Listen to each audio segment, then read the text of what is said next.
ভয়ঙ্কর সেই মুহূর্ত।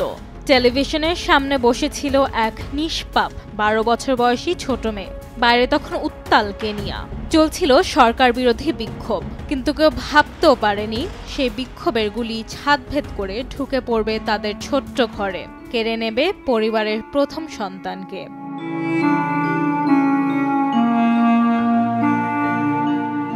সোমবার কেনিয়ার নটমবেরি গ্রামে পরিবারের সঙ্গে টেলিভিশন দেখছিল ব্রিজিট নাজুকি।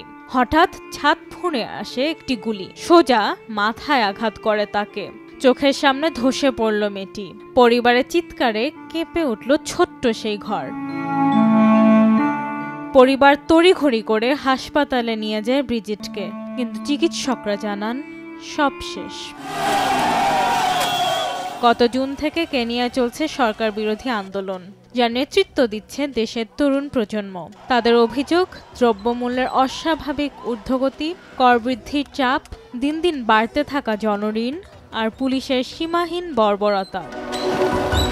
কেনিয়া জাতীয় মানবাধিকার কমিশনের তথ্যানুযায়ী এই আন্দোলনে এখন পর্যন্ত 70 জন নিহত হয়েছেন, আহত হয়েছেন শত শত মানুষ।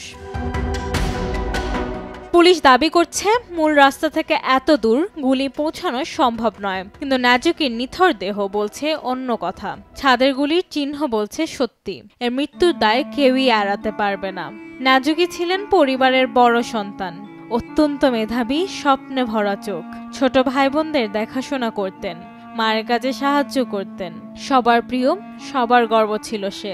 আজ সেই পরিবারের ঘরে তার চেয়ার খালি, তার বইগুলো খোলা, তার জামাগুলো ভাঁজ করা। তার বাবার কণ্ঠে কোনো শব্দ নেই, ভাই বোনেরা নীরব।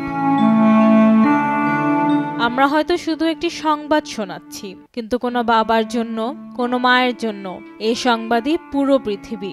এর মৃত্যু শুধু একটি সংখ্যা নয়, এর মৃত্যু একটি পৃথিবীর মৃত্যু। আর রাবিদ, সময় সংবাদ।